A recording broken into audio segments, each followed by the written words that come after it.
consciousness by tuning into Contact Talk Radio. And on TuneIn.com, Hing.fm, and UpSnap Mobile. Contact Talk Radio. Welcome to Transformations with Tara Sutphen.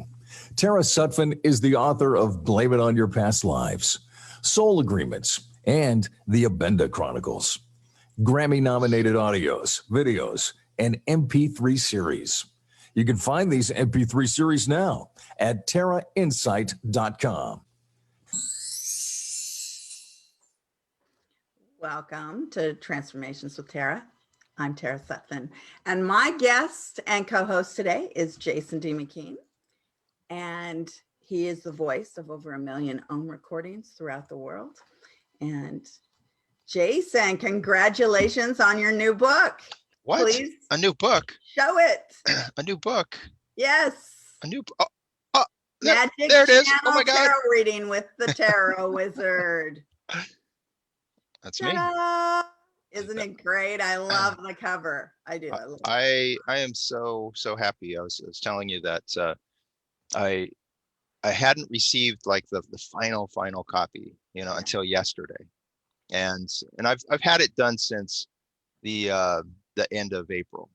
Like my goal was to have it done by May, and I'm happy to say that yes, I made the goal, but it was something that there's like little bits and pieces as far as like the manufacturing of it, and it, I wanted to be 100% happy with it, and it's like the first cover was not what I intended as far as it was like a great idea, but it didn't come out well. And so it's like, you retool it, you make it work. Right. And so I did that. And so I got my copy yesterday, and I'm just like pleased as punch with it. So it's like stepping into a new realm, when you have a book that you've written that expresses like a lot of your ideas, and it opens the door for a deeper conversation. This is like the Magic Channel Tarot reading it's something that I feel that I've it's the road to getting to that has been like kind of a really long road with a lot of twists and turns, but I feel that the process is authentic for me. And if the person reading says, wow, that's like really something to think about, and all that's the words, they do their job when they inspire a thought, right? When someone will read something and go, oh, I haven't thought of it in this way, or so, or it's like my block is that I'm always trying to do this, but however one is able to move through their own blocks and find their own process, I'm all about that, and the book inspires that whole like spirit of that. Yeah. Time to wake up. Right? Was that your alarm to like wake up? It's like, finally, now I can come up out of my dream. Yeah, no, it's so, I'm right getting on the radio. Exactly. I keep snoozing it. Yeah. So, one thing I noticed is you have a super mom cup. I do, from Hunter. Hunter Is gave that me new? a super mom cup for Mother's Day. Isn't that sweet? Yeah, that is awesome. Happy post Mother's Day. Thank you. It was great. Yeah, they did really well, the kids, this year. It was nice. I saw that. You got to see your boys. Yeah, got to see the boys, and Cheyenne was doing her thing, but she gave me the most beautiful shoes. A moon and sun shoes. That's tricky, buying someone shoes. Oh, she buys me stuff like that all the time. Yeah, we buy stuff like that. I mean, because there's a size, right, that fits, but it's also just that comfort level. It's like not every shoe that I put my foot into at that recommended size is always like comfortable. Right. she ordered these special, but usually, I mean, her and I wear the similar size, so it's real easy. If I don't really like something, like I feel it's too tight or something, I give them Right. to her, because Right. she's just a Can, teensy. can you see me wearing the same clothes as Dad? Yeah. Like the Well, plaid? you'd think that, but I know, but people, the girls have always gone through my closet and borrowed stuff. All our friends, all the young girls. And then I thought, wow, and you don't have to be trendy. They just put together things and it's all good. Right. Yeah, it's a girl thing. Well, it helps if you wear like cool clothes. Yeah, I don't think of myself as very cool. I'm not. Yeah, but you're also not, like just wearing like a conservative pantsuit or something. Mm, yeah, but maybe some of the kids might like that. But yeah, no, No, it's no, there are no kids that are going to like a conservative pantsuit. that's not in right now. But you never know. No. Could come back. Could come back. Okay. All Yeah. right. Yeah, I don't have We'll those kind hope. of clothes. I'm a little more bohemian, no doubt. So, they pick a bohemian thing to wear for sure. Something fringy, something velvety, something silky, something, Okay. Well, we'll go out of your closet and we'll talk about the book some more. Supermom. So Yeah, the book is fantastic. Okay, let's talk about it. So what do you first learn? you first learn that this is not a book. You first learn about the type of book that it is not. Okay. And there are, how many tarot books out there? Oh, A lots. million? Yeah, million, There 10. are as many tarot books out there as there are tarot decks out there. And my goal was not to cover like all of these territories that have already been covered and then slap my name on it, right? It was like about finding something very unique and also very personal about my journey through becoming the tarot wizard, from being like the 98-pound weakling on the beach who gets sand kicked in their face to doing the work of building up your intuitive muscles and reading muscles and becoming the guy on the Malibu beach who's like, no, I'm not really that guy. But as far as in the tarot world, it's like just stepping up to any uh, environment, any event that calls and like saying yes to it and having the full confidence of what you bring to it. That's the journey. And so it's not a book about you open it up and, oh, let me see what all these meanings are of these cards, the magician, the high priestess, whatever. Or it's like, oh, let's see if there's like a bunch of different spreads that I can try out. It's not that book. And it's definitely not the book of like, tarot was invented in the 1400s, we think, by the Italians. Or it's like, it's not that book. It's a book that looks to ask you questions about your connection with the tarot. Why is it calling you?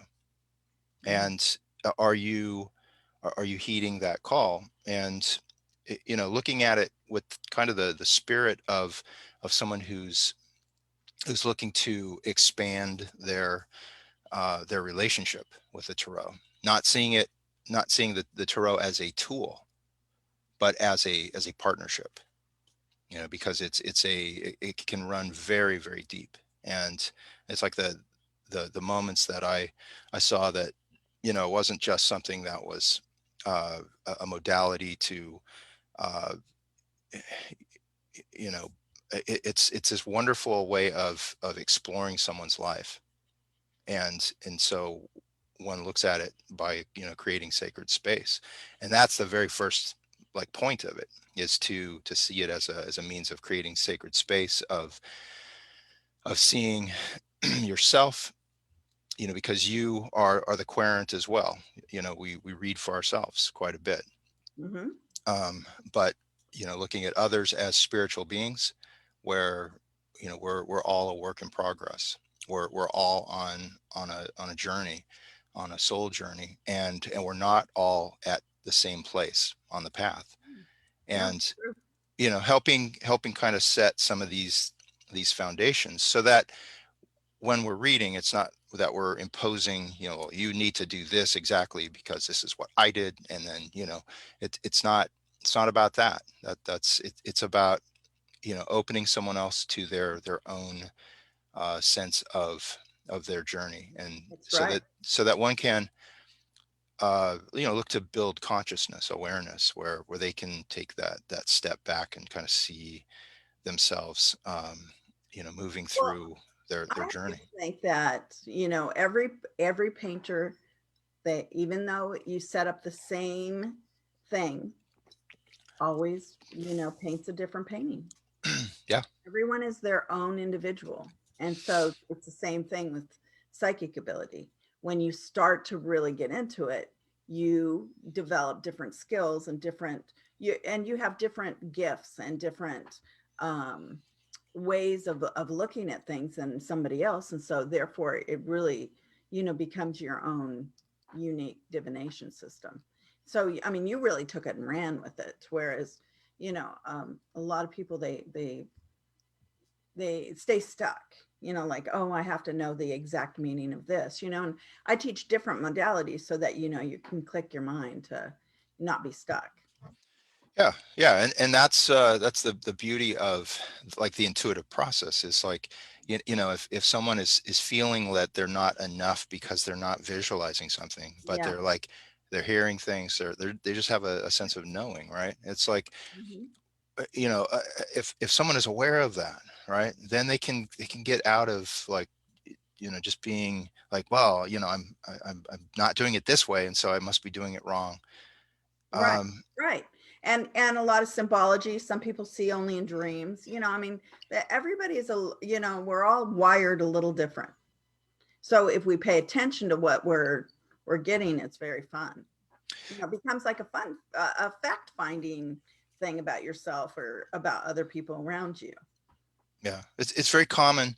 I hear it from a lot of students that they'll buy decks, and sometimes they buy a lot of decks, Yeah. because it's Well, like, I have oh a yeah, great this is big great. deck collection.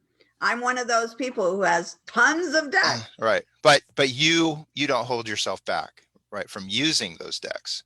Now I love them. Whereas um, having a lot of decks doesn't mean that you're actually reading the decks, that you're diving in.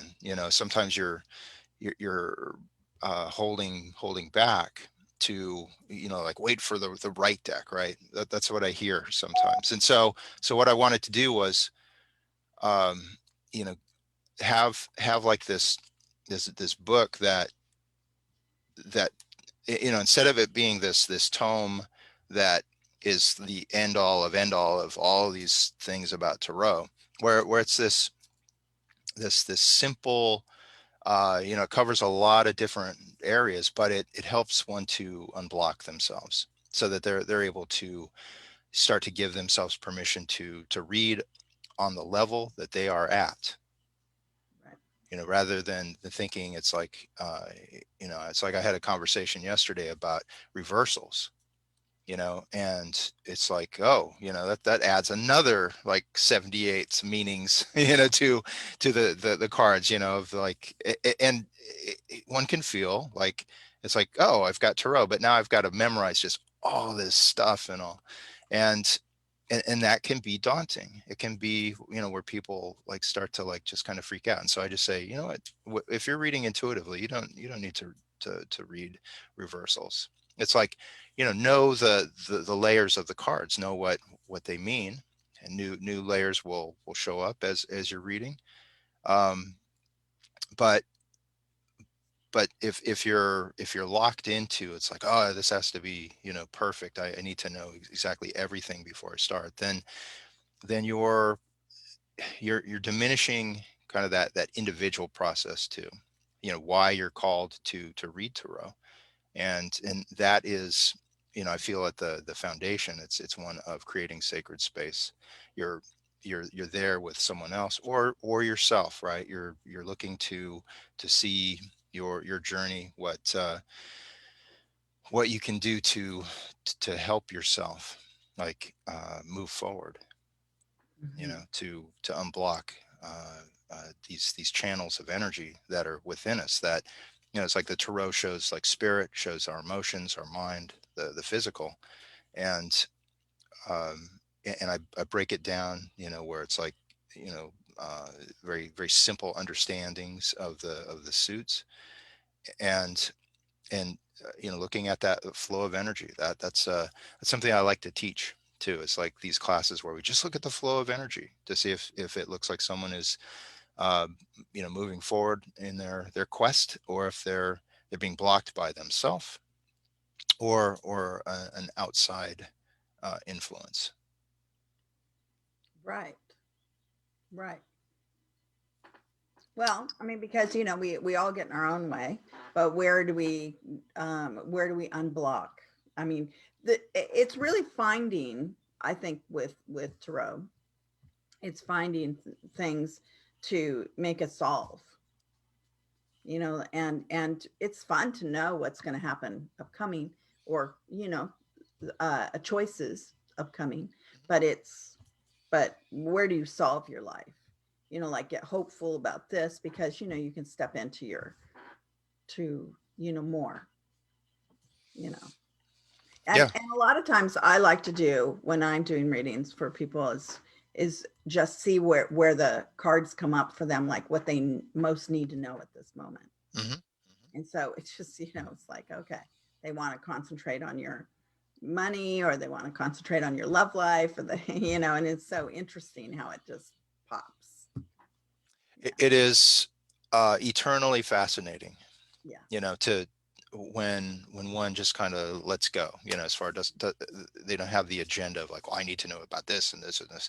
It's like that area of, well, what is it that, you know, uh, your spiritual source, your helpers, what do they like have in mind for you too? Yeah. What are you not seeing? Um, and to look at those areas.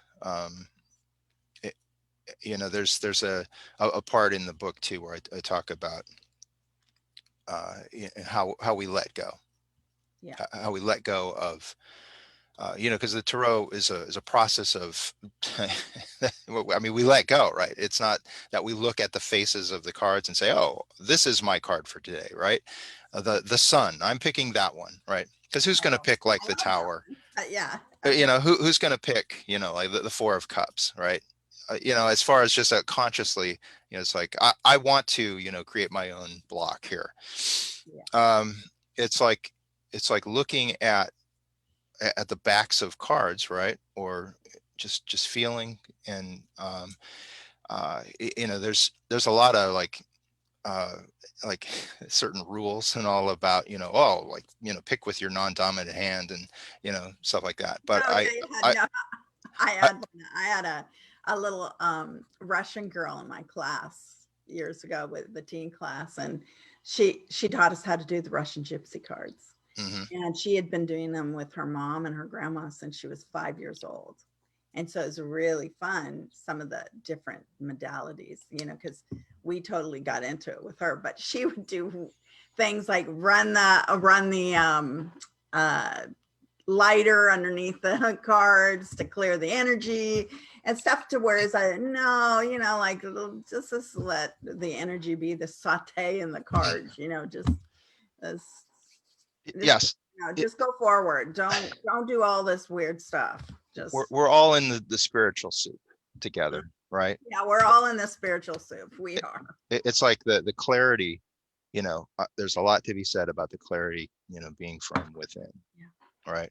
It's like where you don't, party. I've had people saying, oh man, you should get like really stoned before you like read. I bet it would be amazing. It's like, Not, no. not. Oh yes, I could be possessed. Yeah. It's like, Weird things. it's like, it's amazing, it's amazing because one is conscious and they're letting go. They're surrendering to, you know, the spiritual source. Information. You know, it's like you're connecting, you know, Yeah. and it's not a, you know, something where you're half baked, you know, it's like you're looking to take things seriously, you know. It's like I have people that come in and say, you know, well, you know, I had a reading like 20 years ago and it was like I remember it was like this and this and this. It's like, oh my God, you know, it's like, you know, a reading can stay with a person for a very long time. So if you're like, you know, fully stoned and, you know, it's like, well, I don't know what I said, Oh you my know. gosh. Yeah, yeah, a very long time. I mean, you know, I still have people 35 years ago telling me what I told them. Exactly. And so one has to, Yeah. You you can't know, you can't be irresponsible. you have to be in that responsible place. So are there some rules? Yes, absolutely. There's good, That's that's one. there's solid That's foundations. hmm? There's solid foundations if you're creating a healthy relationship with the tarot. Again, the tarot is not a tool. It's a relationship. It's a partnership. And so by stressing some of these things at the onset, then, you know, how one builds those rituals of clearing, you know, there's nothing wrong with, you know, putting your cards on selenite and you know, using Palo Santo and sage and all that. This you know, if No, you but are, not every time you touch them. You know, not, you know, you don't have to sit on them for 5 minutes, you know. sometimes you can't, you know, like I've been in psychic fairs where it's just like kind of one quern after the other after the other after the other. So it's like, you know, I'll give the cards a good whack, you know, just to like but I make it a point in group settings to Right. have other people pick cards, you know, for a person. I make it a point because we're all in it together. You know, when if someone is um, like sitting close to the table, if they're observing, right, observing Mhm. someone else getting a reading, you know, I'll tell them, it's like, you know, as a joke, it's like just keep your energy to your side of the table. Don't let it creep over, you know, or else it's going to affect the reading.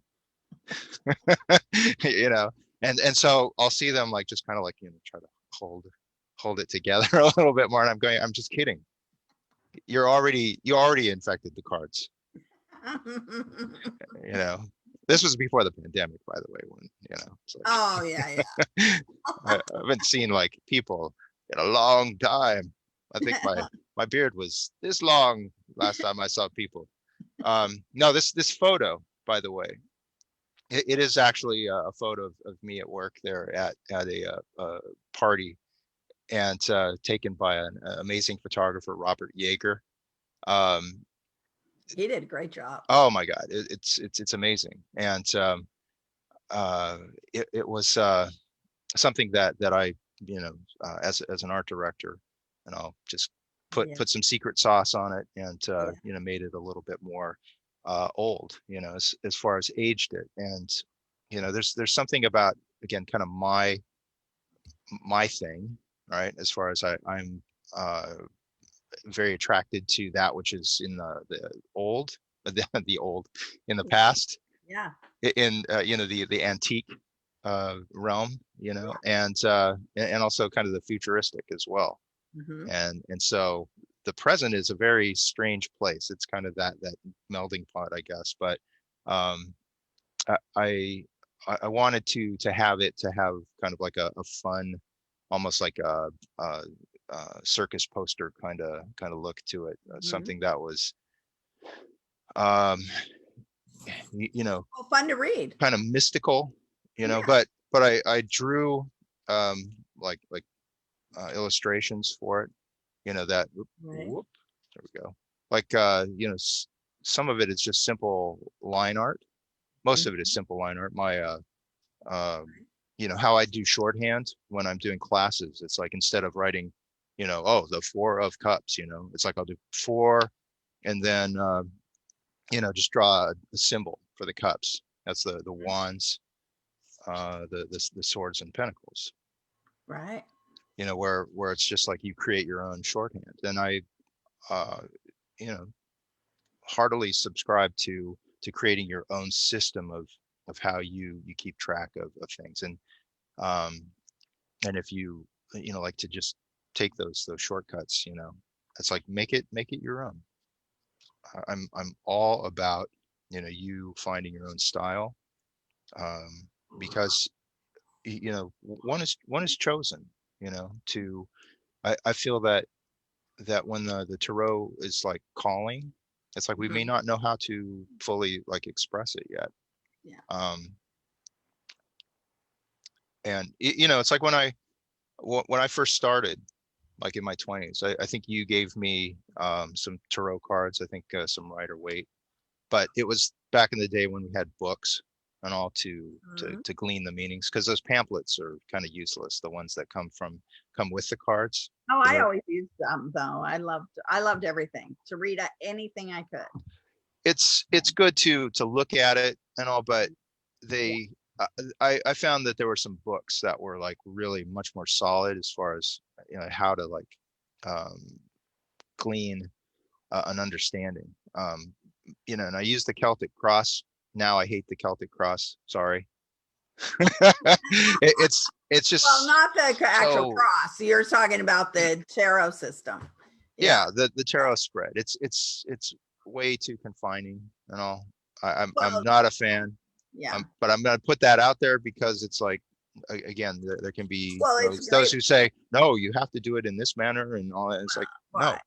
it's like, the Great way to learn on the Celtic cross. It is. Great way to learn. I'm just going to say that it's, knowledge is good. If it's not your thing, then, don't torture yourself on it. Don't hang yourself on that cross. Right. That's all I'm going to say on that. But, Right. but I mean, it didn't allow for me to have uh, like I started it and then it didn't go anywhere for me, so it wasn't something that I felt, I aligned with. And it wasn't until later, like reading with the 3 card, where, and that's very open-ended. It's not like it's, oh, past, present, future, or whatever. It's like you start to see patterns. And I talk about that in the book, about the opening up to patterns, and which card is speaking to you first. And so that one doesn't get in a place of feeling locked in or blocked. They start to open. And I find that in classes and all, that when we do that, that there's a flow that Right. begins. And it's all about being in the flow, and moving with that.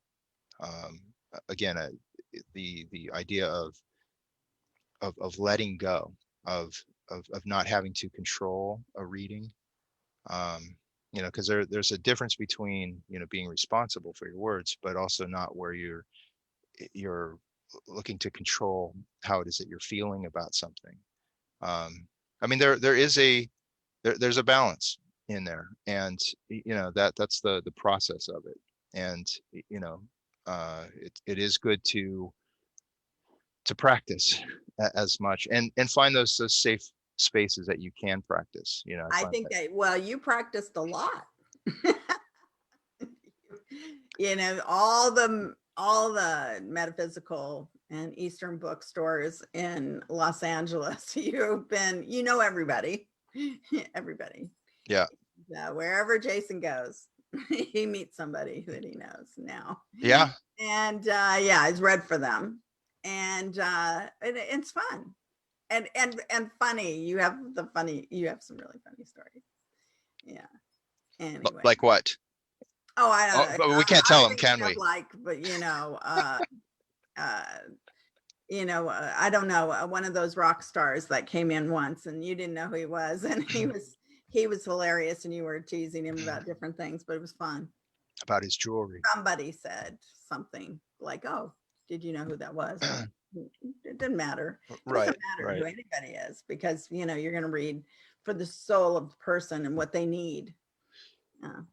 That is the truth of it, right? It's Yeah. like no matter where someone is at in their life, they are on the journey, they're on the path. Right. And sometimes if someone has like a history of success, even that if they're now at a place where that's shifting, right, where what they were known for, that arena is shifting, then it can be this new territory for them, and how they're aligning with that new territory. Right. And so everyone showing that compassion, just to look to see how someone is moving through that, so that they don't undo themselves.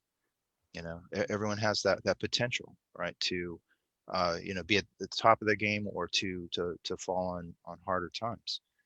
And so aligning yourself as a reader, so that you don't get like in this kind of weird, like either starstruck place, or it's like you're looking at someone's success and all, and where you can see people as humans, as souls. Absolutely. And that's where I mean, it feels like it's kind of like this equalizing factor as well, where it's funny, because you can see in the cards sometimes, by the nature of what comes up, a person's power.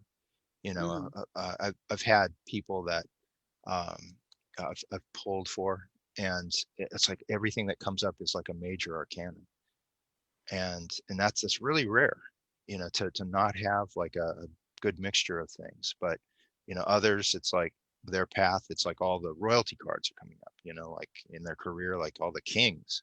It's like, whoa, this is like someone who, when they apply themselves, they can really go for it.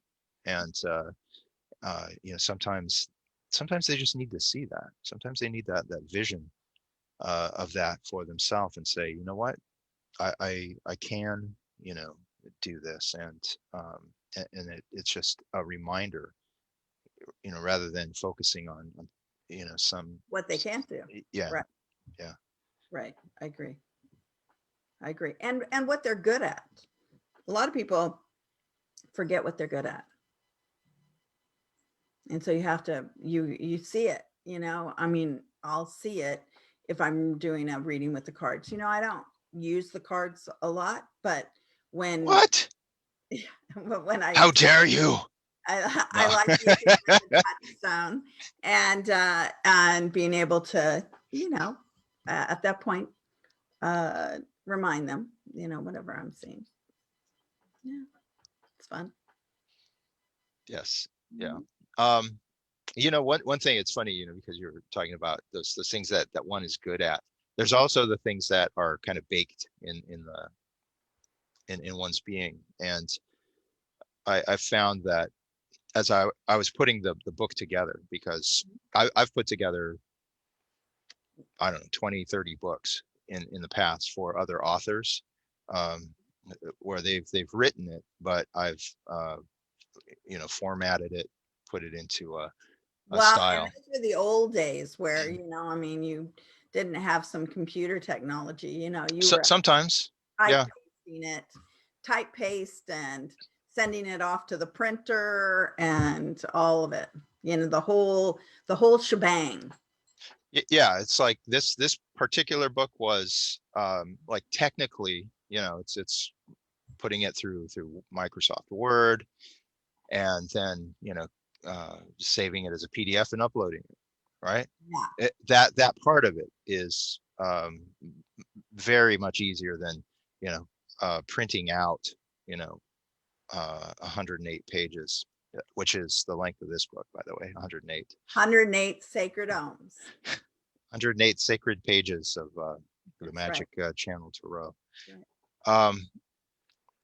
That those days were and it would be like, oh my God, if an author went back and said, oh, I need to change this part, it would affect everything that followed. Right.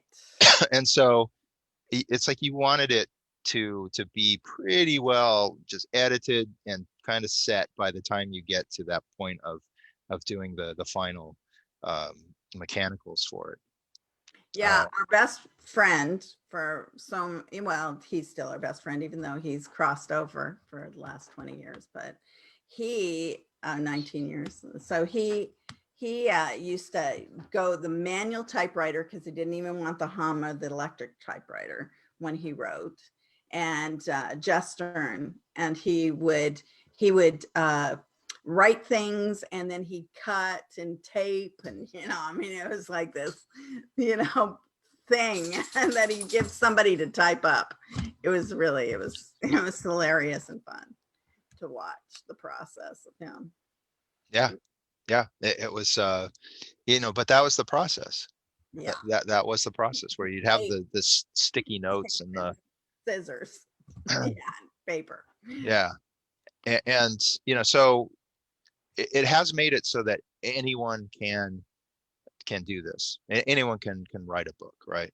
But to Well, have the experience that makes gives the book its essence, all right? It's I found that the hardest part for me was writing the book, was finding the method in which to write it. And it started out as like a dictation process where I was speaking and the computer would put it into text. But it took a while to even get warmed up to that idea. Part of it is like because as a old production artist, I know like once I start something, it's like I'm going to finish it, but it's going to be like a major effort, and it was it was, but it did become like fun. At first it's kind of like pulling teeth, and then it's like, oh, okay, but then you get into a flow of it, and yeah, then it's pulling teeth. and then you're like a frenzy by the end of it, because it's like, you've got it all uploaded in your head, and you're like arranging it and Still putting it has all together and all sorts that. of details to make it happen. Yeah. Now, and then you have to sell it, and everybody wants to want it. Yeah. Yeah. I'm a great collector of anything that's of the occult world. So divination, psychic, metaphysics. I'm in astrology. I'm collecting it. Yeah, you have extensive libraries. It's like you Mhm. love books. Yeah, books are my friends for sure. Yeah, there's something about a book though. I mean, it's like the way you hold it, you can turn to any page. There is something that You can. it's a beautiful thing. It is. It is. Yeah, and I love all my books. I do. I love all the.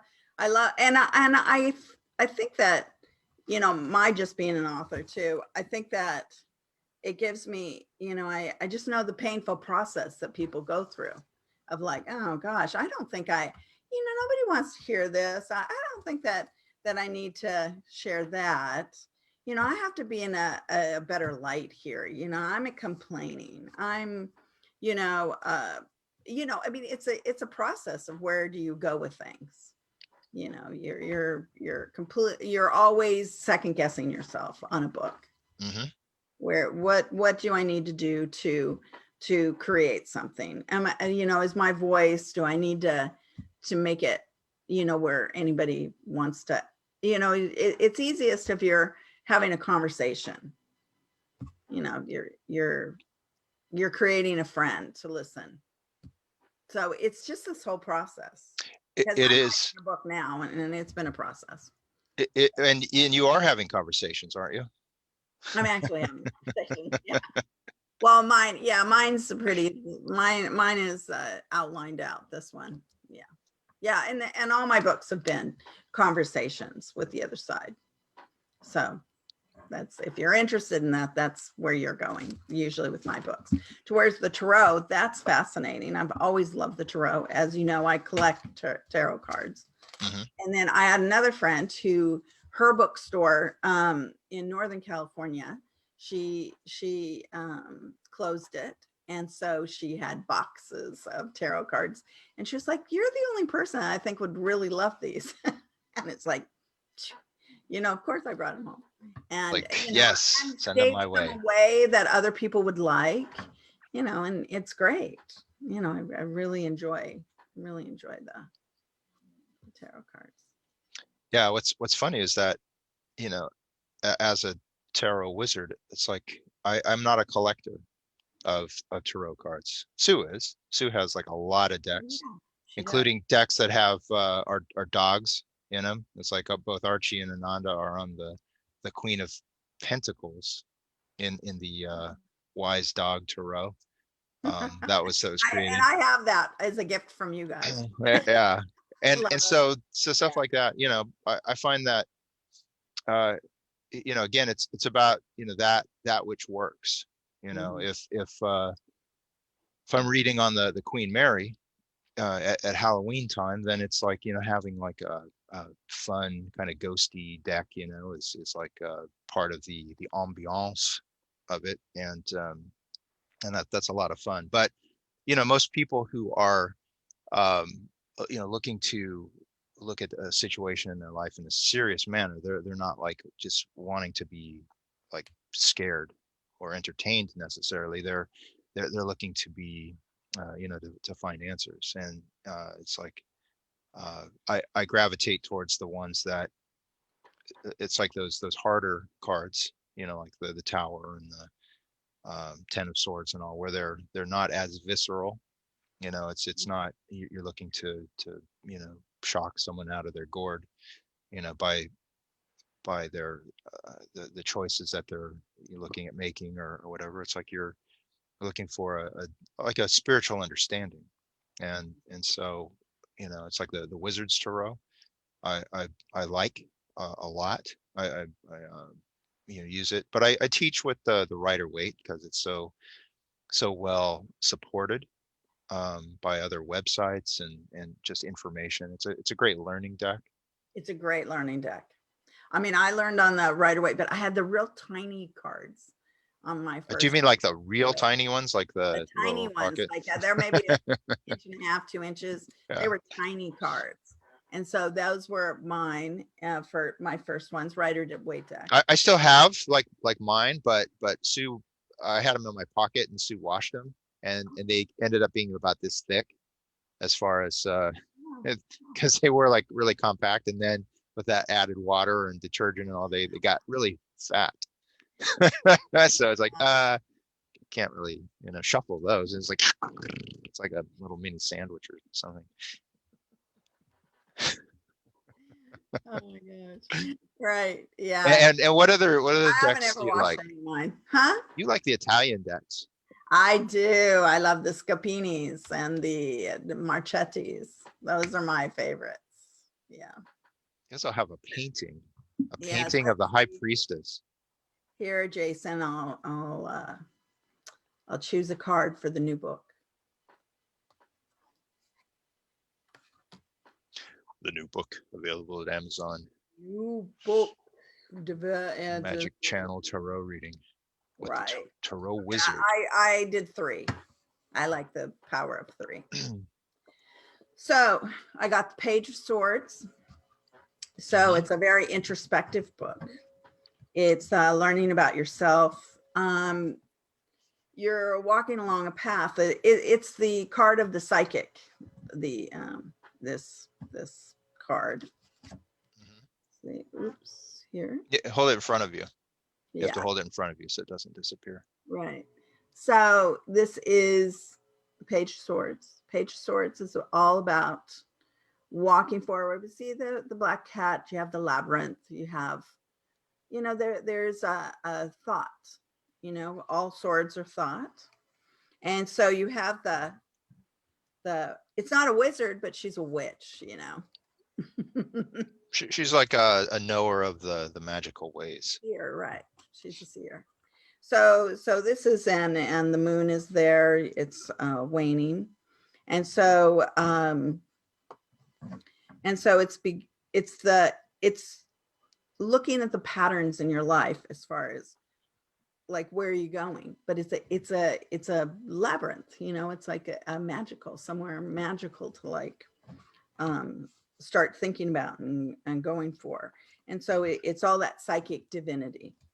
The first. So then the second card I got was the Six of Pentacles. And so the Six of Pentacles, I believe, is, like it's at its new beginning, but it gives people a chance to see where their idiosyncrasies are, their charity, their problems, their lack, and to understand it more. Like it's all about being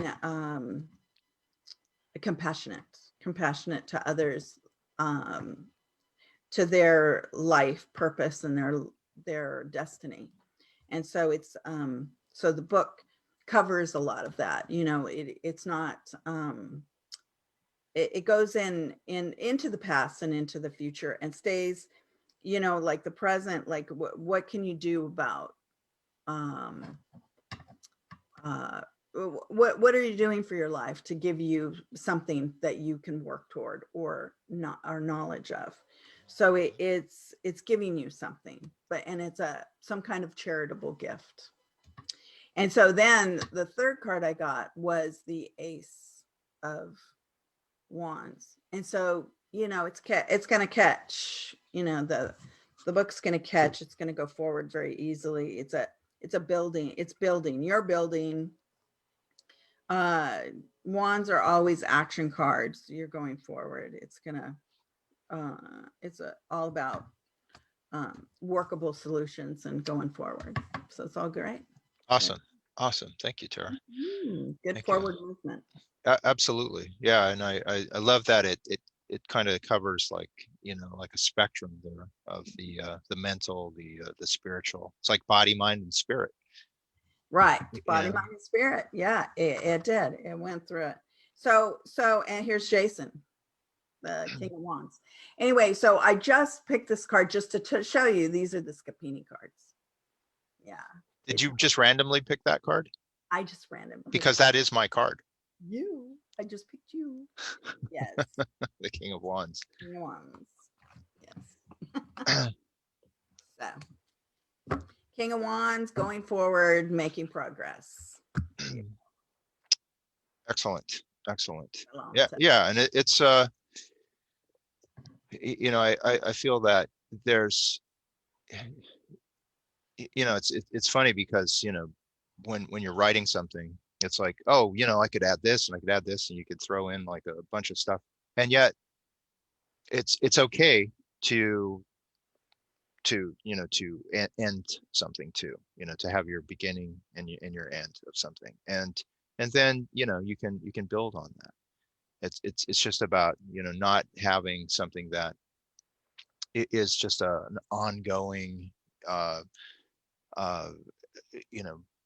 project or whatever that you never let go of. I'm very good at being able to let go of something once it's done, because of all the albums I've created, movies, everything, right? It's just like when you're done, you're done, and you can add, create something, new after that. Right. And so, this feels like it's a complete, aspect of again, kind of looking at setting that stage for someone who is really interested, who's called to read, and where it doesn't lock them into it's like it's got to be done this exact way. And these are the principles in which to explore and see how it is that you resonate with them. And you know what, if you don't resonate with them, it's like, move on to something else. It's like, you don't have to, Right. I'll be hurt personally if you toss my book away. Right. You're really such a great teacher. I have to say that I even go to Jason's classes because they're so much fun. You have great classes. And now the Japanese, you're teaching in Japan all the time. In the Japanese community, yes, there's classes of tarot and also of channeling too. Mhm. where, utilizing, the tarot with, or working with the tarot to, um, for it to be, to have it say, right. And you tap into that and channel with that, there's, it's a pretty, full, rich, environment. Mhm. And in that relationship that you build with the tarot is not just, something that is, well, it's certainly not something to be like abused and all. There's one thing that I wanted to share, and it's like one of the things that, it's like this lightning. It's like if you'll get a smackdown if you keep asking the same question. Right. Right. It's like the person who's obsessed. It's like, what does my boyfriend think of me? Well, how about now? How about now? And then But it's like, now. Right. it, yeah, it's, if you are obsessed, it's like the tarot, it recognizes that, and it's like, Yeah. stop, stop, stop. It's like, it's not healthy. It is not healthy to do that, and to lean on, any spiritual source for these things. It's like, it's like you have to, do some work on yourself. It's like, it's like when you're in a relationship, it's like you can't just depend on the other person to, like, Make you happy. Yeah. yeah, it's like you have to have a life. You have to build your life, and you have to have a sense of self that you're bringing to a relationship. Yeah. So that's what you're doing with the tarot, you're saying. So it's yeah, I mean, it's fun. It's fun. Like when I first began the tarot or even automatic writing, I had to have Hmm. other people to write about. I couldn't just, write about me. Yeah. I mean, I didn't even want to trust it when I thought it was just about me. Right. It's easier to, sometimes just let go. And so, and you can do, anything really, world events, the nature, countries. I mean, you can practice on different things. Oh yeah, yeah. Put in a notebook just so you can see how accurate you are or how, I mean, there's an accuracy that comes if you think, oh, I was way off there. And sometimes you open up to new meanings kind of in the moment too, Right. new layers of meaning, and sometimes those heavy cards are like like a good example, like the Ten of Swords, right?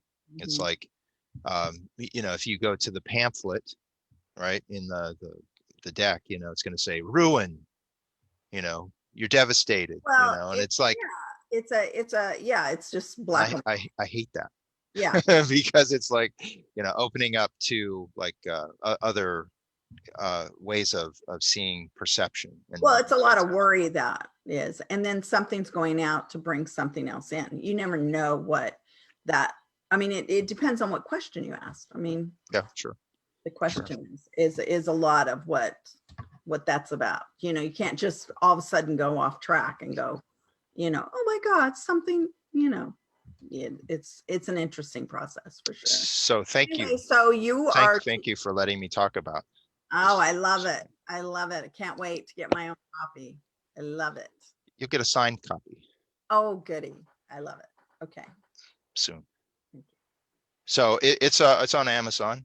That's the only place that it's available, is Amazon. But who doesn't love Amazon, right? Right. Well, I think maybe I don't know if everybody does. Right. But the thing is that it's easy to order at this time. So that's good. So now, do you have any, let's do your website, and do you have any classes coming up? JasonDMcKean.com, but I post all my classes on Facebook through events and all that. So Jason D. McKean, McKean. And yeah, I've got classes 3 times a week. So if anyone reads the book and has questions, come to class, and we'll answer your questions. Okay. Thank you, And Tara. you're on Instagram as well, right? Yes, Jason Tarot Wizard. Okay. And I'm at tarainsight.com, TARAINSIGHD. And Jason is his name right there on the screen. Jason D. McKean, JASONDMC, capital KEAN. And you can find him on Amazon and his website. So thank you, Jason, for being on the show. Thank you. Thank you so much. I love you, Tara. Yeah, I love you too.